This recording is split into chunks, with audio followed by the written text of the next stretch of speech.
Thank you for listening to BizPod with me, Paul. And me, Rachel. Our weekly business English podcast where we talk about the news, social media, and hot topics from a business point of view. You'll get a podcast and links to the articles we discuss. This way you can share your thoughts too. Join us as we discuss what's on our minds this week.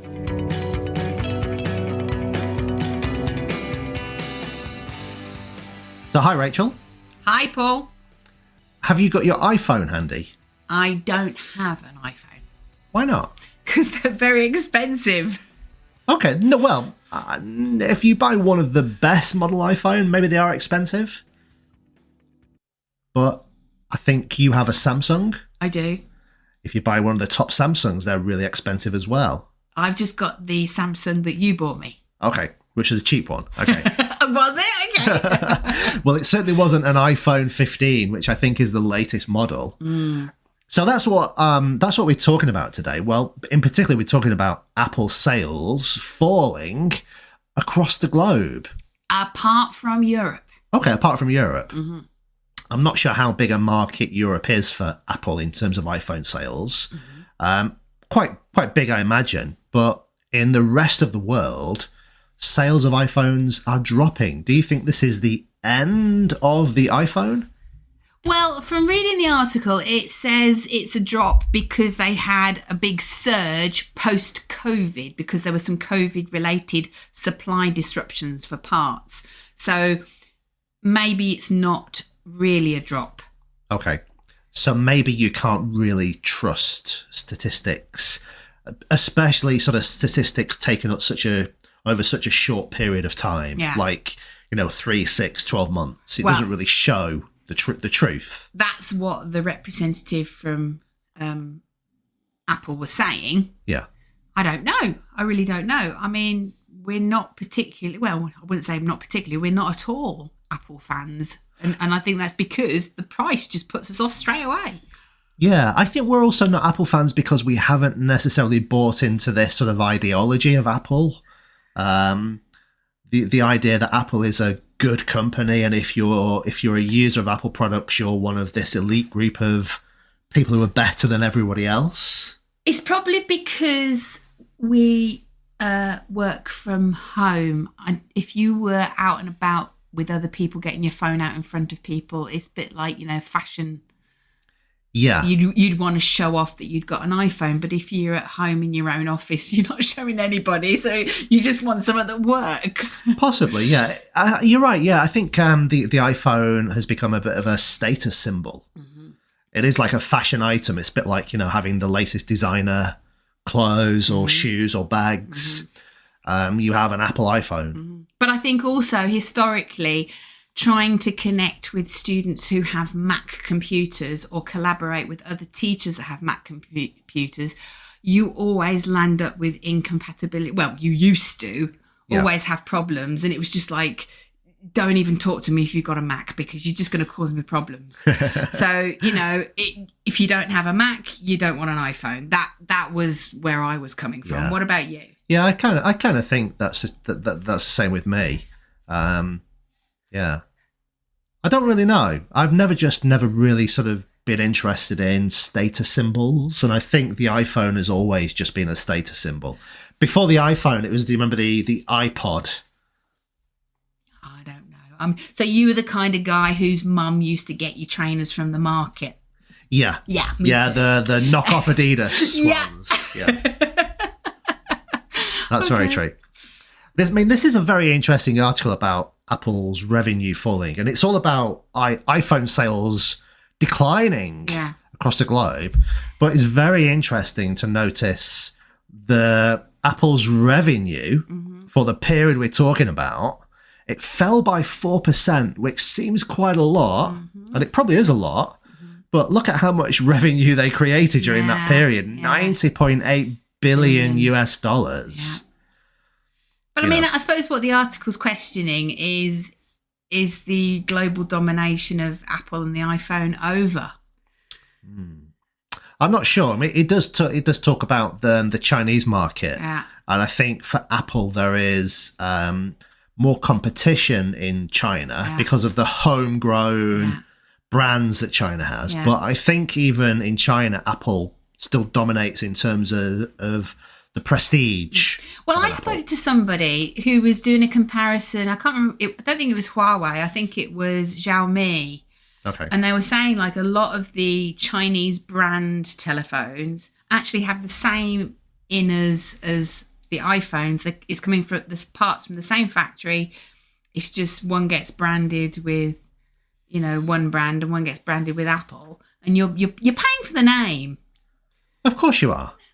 You're paying for the branding, and you've got to. Someone's got to pay for all the marketing that Apple do, haven't they? And plus, I think at the beginning of smartphones, yes, maybe Apple was out there ahead of them, but the Androids have caught up so much now that I don't think there is, in terms of functionality, there is that much of a difference anymore. Everybody used to say that Apple was so easy to use. Yeah. But then again, I've never used an Apple. No, I haven't really. No. But I think those people who said Apples are so easy to use, they'd bought into this idea that Apple were easy to use. And even if it wasn't easy to use, they would never admit that it was difficult or strange or different. Because our friend bought an Apple. And do you remember? And he was like, "Oh yeah, I've got an iPhone."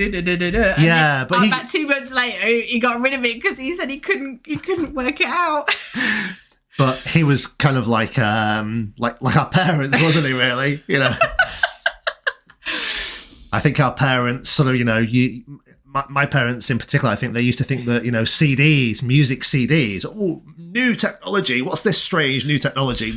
What's wrong with vinyl? Vinyl's coming back. Yeah. Nothing wrong with vinyl. Yeah. Nothing wrong with like the old-fashioned, old-style technology. As long as you've got the devices to play them on. Yeah, which I don't think anybody has. Oh. No. Okay. All right. So you're not an Apple fan. But then maybe if we were stood here with people who were adamant Apple fans, iPhone users, maybe they could tell us about the true benefits of an iPhone. Yeah, possibly. I'll be honest, most people I speak to who have a top-of-the-range iPhone, their company has bought it for them. Yeah. And if you ask them, they would never have bought one themselves. Okay. So... Yeah, but again, companies, they like the prestige of, if you come and work for us, we'll give you an iPhone and we'll give you an Apple Mac laptop and things like that. And I think people really do buy into that idea of Apple as a prestige brand. Maybe it is a prestige brand. I can't imagine companies, I'm going to use the word bribing people to join them by offering Gucci bags to the ladies, for every time you come and join us, we're not going to give you an Apple, we're going to give you Gucci. What? No. No, it's not. I mean, it's not going to happen. But I think that's what it is with an Apple iPhone. If you join our company, we're an Apple company. You can have an Apple products. Yeah. What was that documentary? No, it was a mockumentary about the woman who created that scientific device, and then she built those the blood testing machine. Oh right, yeah. But when they had the offices, she set up these huge offices with loads of people working there, and everything was Apple, wasn't it? Everything. Yeah. Yeah. And it was just like, whoa, how much money have you spent on all that equipment and software and just Apple computers, just so that I think people walking into the office sort of saw these trendy Apple laptops. Yeah. But some people maybe would sort of be influenced by that image. I don't know. I don't know. I'm not sure. But do you think people have fallen out of love with Apple? Honestly, not yet, no. I mean, like I said, their revenue dropped, sales have dropped, but in that 3-month period, January, February and March of 2024, $90.8 billion in revenue. So, when that's down to $5 billion... in 3 months. Over a 3-month period, maybe I'll think, well, it's the end of Apple. But even so, if you're only generating $5 billion of revenue every 3 months, so let's say that's $20 billion a year, that still means you're a huge company. It's revenue though, not Yeah, revenue. Yeah. I know. Yeah, not profit. I don't know what their profit is. Depends what the profit margin is. Yeah, but a $20 billion a year revenue company is still a huge company. Yeah. Okay. Why do you like your Samsung? I'll be honest with you. I just find Samsung reliable. We've got Samsung monitors. Touch wood, Samsung is reliable. However, at the moment, I am a little bit frustrated with my Samsung. Okay. Because it's getting a bit slow. When I open up an app, it's like, oh, God, I got to wait. So, but it is what it is. It is what it is, yeah. I mean, okay, so your Samsung smartphone is what, 2, maybe 3 years old? I think so. So maybe you're due for an upgrade. I don't know. Oh, you're going to buy me a new one? Not necessarily, no.